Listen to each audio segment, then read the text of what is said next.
नमस्कार, मैं सरांधा आप सभी दर्शकों का अन्नदाता कार्यक्रम में स्वागत करती हूं। किसान हमारे देश के अन्नदाता हैं और वे ही हमारे देश के भाग्य विधाता हैं। ऐसे ही भारतीय किसानों को खेती बाड़ी से जुड़ी हुई बहुत सी नई लाभकारी जानकारियां देने के लिए हर रोज सुबह हम आपके साथ आते हैं। तो चलिए कार्यक्रम शुरू करने से पहले देखते हैं क्या है आज के अन्नदाता में। बाजरे का उत्पाद बनाएं और अच्छा मुनाफा कमाएं।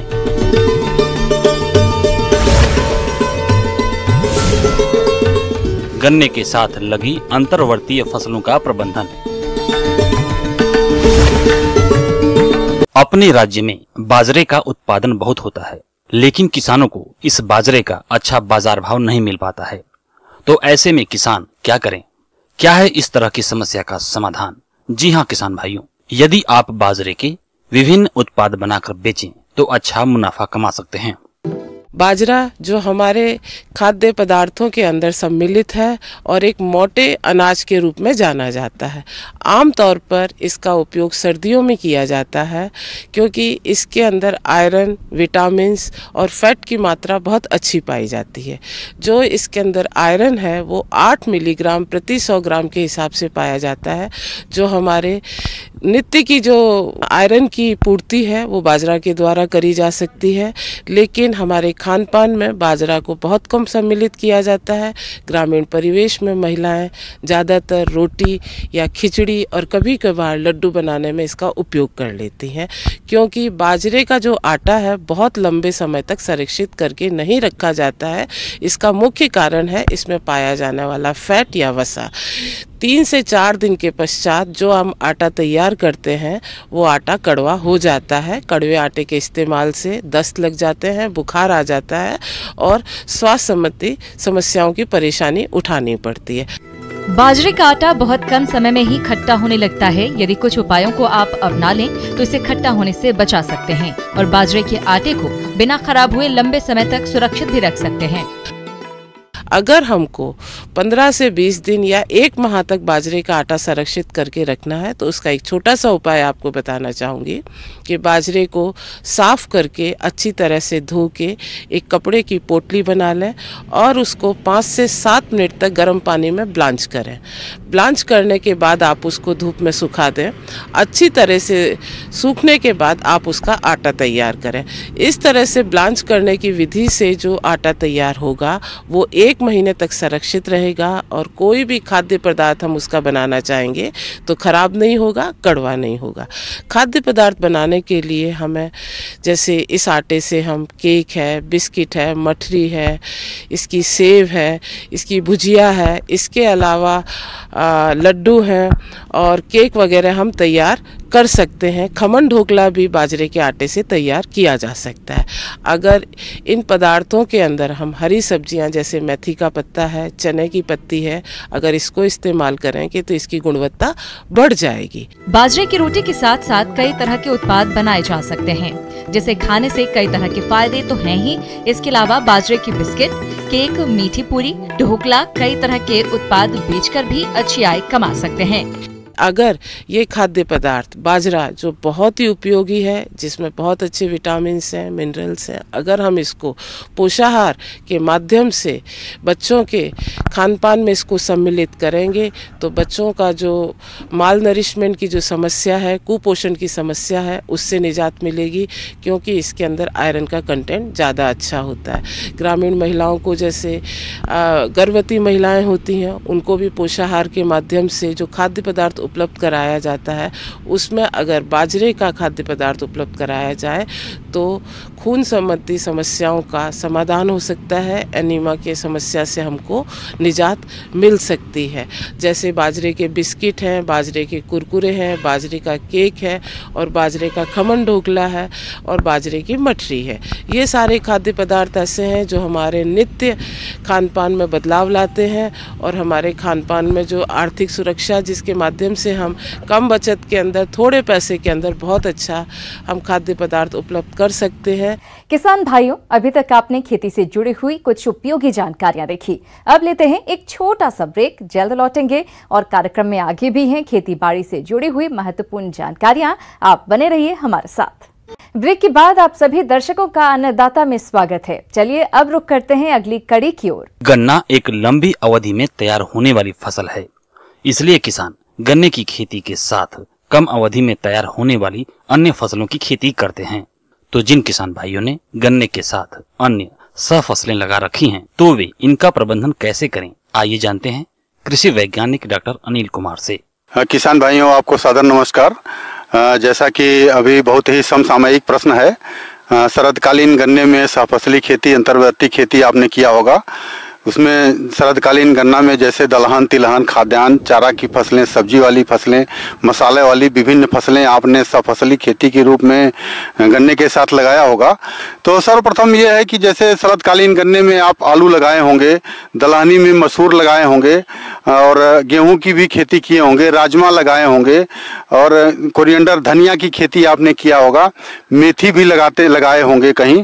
तो इसमें सर्वप्रथम आपको ये ध्यान देने योग्य बात है कि हमारा जो खेत है, जहाँ सहफसली खेती, अंतर्वर्ती खेती आपने किया है, वो खरपतवार से बिल्कुल जो है रहित होना चाहिए। खरपतवार उसमें निकाल दें, निकाई गुड़ाई करें। आमतौर पर सहफसली खेती में खरपतवारों के उगने की संभावना कम ही होती है, लेकिन सिंचाई और उर्वरकों के प्रयोग के कारण फसलों के बीच में खरपतवार उगाते हैं। इनके नियंत्रण के लिए समय समय पर निराई गुड़ाई करें, साथ ही पौधों के पास मिट्टी चढ़ाएं ताकि पौधों को मजबूती मिल सके। दूसरा जो सबसे प्रमुख इसमें है कि पानी का प्रबंधन, जल प्रबंधन।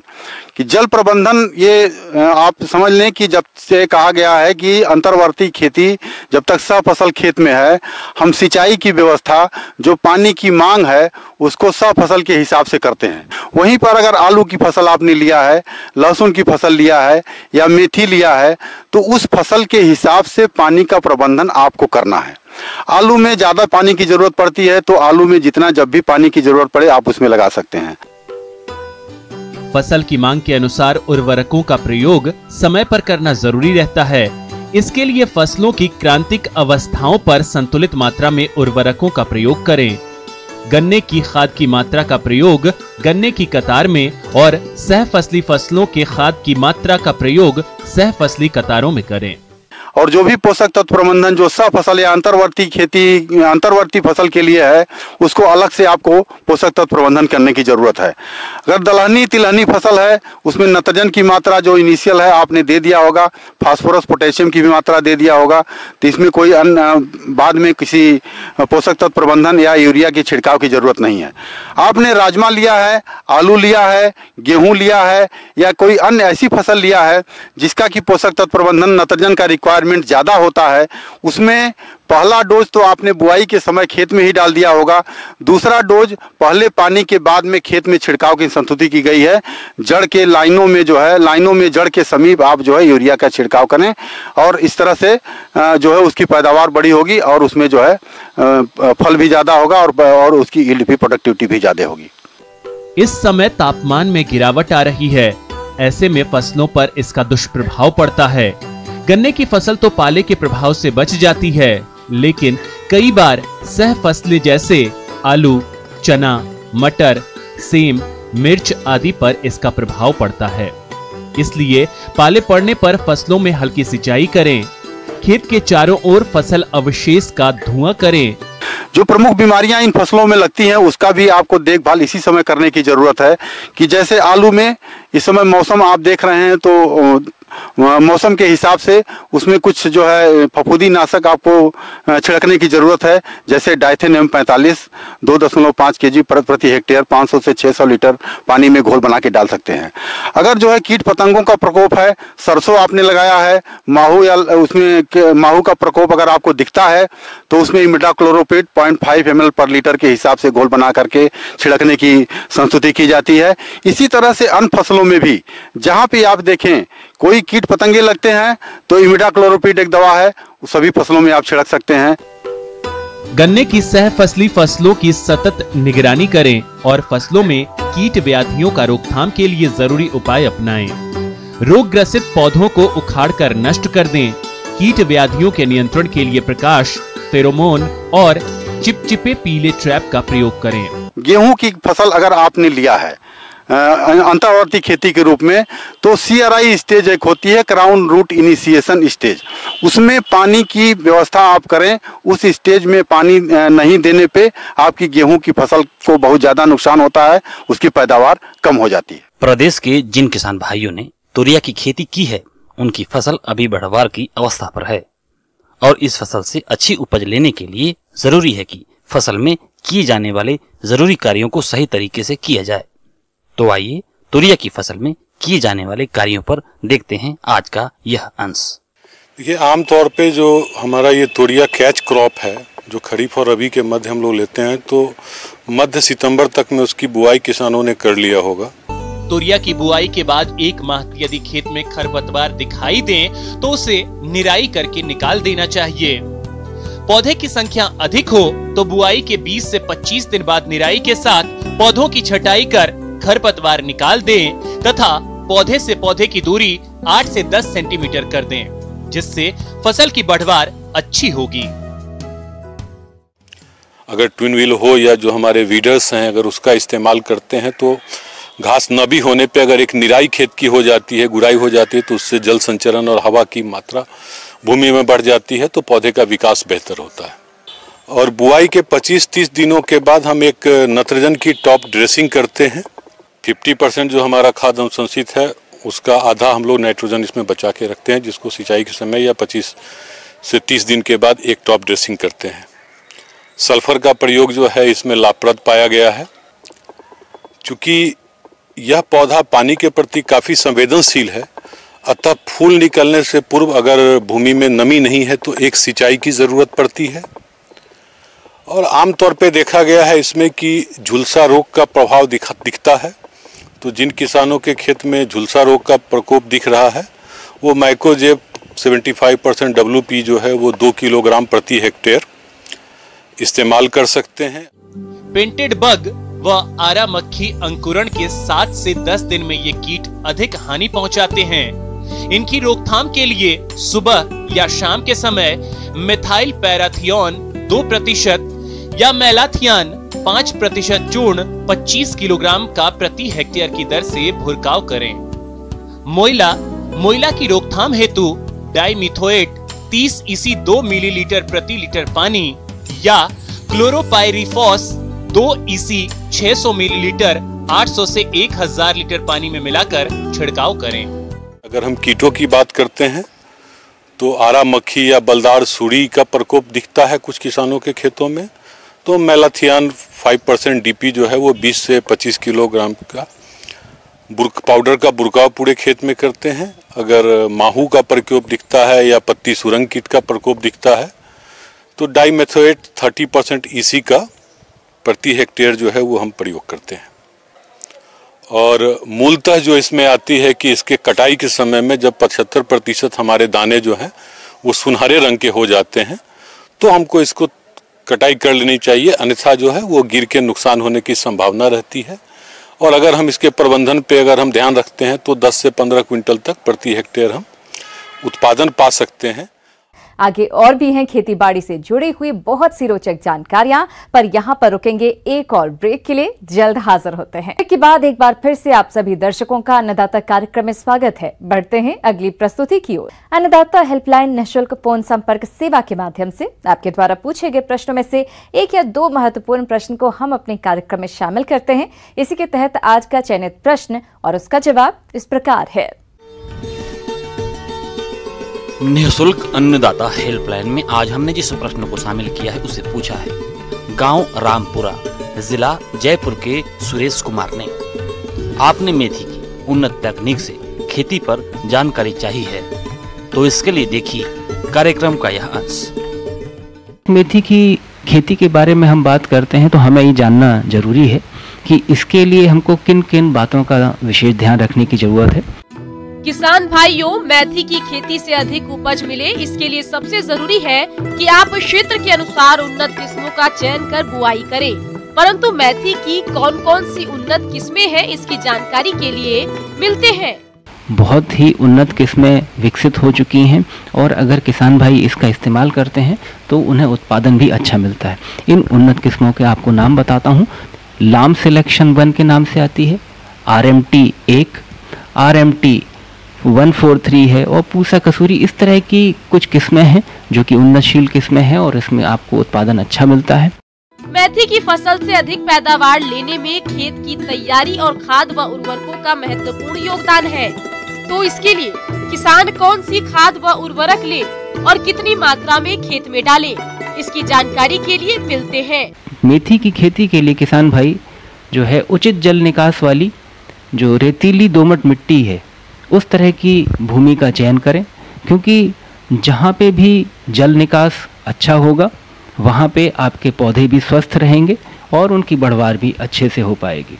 जो आप चयन कर रहे हैं वहाँ का pH मान भी जो करीब 6 से 7 हो। हमको पुराने जो हमारे फसल के अवशेष बचे हुए हैं पहले आप उनको निकाल दें, फिर भूमि को 2 से 3 जुताई कल्टीवेटर या देसी हल के माध्यम से करने के पश्चात किसान भाई उसमें पाटा लगा दें। जब हम मिट्टी तैयार कर लेते हैं, खेत की तैयारी कर लेते हैं, तो हमको खाद और उर्वरक भी देने की ज़रूरत पड़ती है। आप खाद के रूप में अच्छे सड़े गोबर की जो खाद है 100 से 150 क्विंटल पर हेक्टेयर के हिसाब से इस्तेमाल करें। मेथी की फसल जो है एक दलहनी फसल है। दलहनी फसल है इसलिए इसमें नत्रजन की मात्रा जो है हम लोगों को बहुत अधिक डालने की आवश्यकता नहीं होती है। तो ऐसी स्थिति में हमको नत्रजन जो है 20 किलो, फास्फोरस जो है 40 से 50 किलो और जो पोटास की मात्रा है वो आप 20 से 30 किलो प्रति हेक्टेयर के हिसाब से देंगे। तो नत्रजन की जो मात्रा है वो हम बुआई के समय आधी देते हैं, जबकि फास्फोरस एवं पोटास की पूरी मात्रा हम शुरुआत में दे देते हैं। और जो बची हुई नत्रजन की मात्रा है वो किसान भाई जब भी अपने खेत में मेथी की फसल की कटाई करते हैं तब उस कटाई के पश्चात आप बची हुई शेष मात्रा का छिड़काव के द्वारा आप दे सकते हैं। अब किसान भाई को बुआई किस तरह से करनी है? वैसे तो मेथी की बुआई छिटकवा विधि से भी लोग करते हैं और कतार में भी करते हैं, लेकिन अगर आप कतार में बोनी करेंगे तो आप उससे आपके बीज दर जो है वो भी कम लगेगी और उत्पादन भी हमको अच्छा मिलता है। अगर हम कतार से कतार की बोनी करते हैं तो हमको 25 से 30 किलो जो है बीज लगभग लगता है। और अगर छिड़काव विधि द्वारा किसी किसान भाई ने बीज की बुआई करना है तो उसमें बीज की मात्रा थोड़ी सी ज़्यादा लगती है, वो लगभग 35 किलो के आसपास लगती है। किसान भाइयों, मेथी की फसल को कीट व रोगों के प्रकोप से बचाव का सबसे सस्ता व अच्छा उपाय है बीजोपचार। तो इसके लिए कार्बेंडाजिम दवा 3 ग्राम से प्रति किलोग्राम बीज को उपचारित करें। बोनी के लिए आपको ये ध्यान रखना है कि जो हमारी फसल की बुआई है उसके लिए कतार से कतार के बीच जो दूरी है वो 25 सेंटीमीटर रखें एवं जो पौध से पौध की दूरी है वो लगभग 10 सेंटीमीटर होना चाहिए। और बीज भी बहुत अधिक गहराई पे नहीं बोना चाहिए, 4 से 5 सेंटीमीटर जो है उपयुक्त है। आप उससे ज़्यादा अगर गहरा बोएंगे तो फिर बुआई के बाद उसके बीज के अंकुरण में दिक्कत आती है। किसान भाइयों, मेथी की बुआई के बाद कौन कौन से कार्यों को करना जरूरी है, इस हेतु सुझाव के लिए आइए मिलते हैं। अब जब हम अपनी फसल की बुआई कर देते हैं तब हमारी फसल में एक सबसे अधिक समस्या आती है, अन्य खरपतवार के पौधे भी होते हैं जो उगते हैं हमारी फसल के साथ ही आते हैं, उनका नियंत्रण हमारे लिए बहुत आवश्यक होता है। तो किसान भाई देखते हैं पहली निदाई गुड़ाई आप 25 दिन पे करें और उसके 15 दिन के अंतराल के बाद आप दूसरी, और इस तरह से खेत में खरपतवार की उपस्थिति के हिसाब से हर 15 दिन के अंतराल पे आप चाहें तो खरपतवार का नियंत्रण कर सकते हो। इस तरह से आप मेथी की खेती कर सकते हैं और अच्छा उत्पादन प्राप्त कर सकते हैं। धन्यवाद। आइए अब एक नजर डालते हैं राज्य की कुछ चुनी हुई मंडियों के प्रमुख फसलों के बाजार भाव पर।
किसान भाइयों, अन्नदाता आपकी सेवा के लिए संकल्परत है। कृषि संबंधित समस्या और सुझावों के लिए आप हमें इस पते पर संपर्क कर सकते हैं। प्रोड्यूसर अन्नदाता, news 18 Rajasthan, Ramoji film city, Hyderabad 501512। साथ ही आप हमें ईमेल भी कर सकते हैं। हमारा ईमेल है p18अन्नदाता-राजस्थान@nw18.com। इसके अतिरिक्त आप हमें निःशुल्क हेल्पलाइन नंबर 180041921555 पर सोमवार से शनिवार सुबह 10 बजे से शाम 4 बजे के बीच संपर्क कर सकते हैं। किसान भाइयों, अब समय हो रहा है आपसे विदा लेने का, तो हमारी पूरी अन्नदाता टीम को दीजिए इजाजत। कल फिर आपसे मुलाकात होगी कृषि संबंधित कुछ और महत्वपूर्ण जानकारियों के साथ। नमस्कार।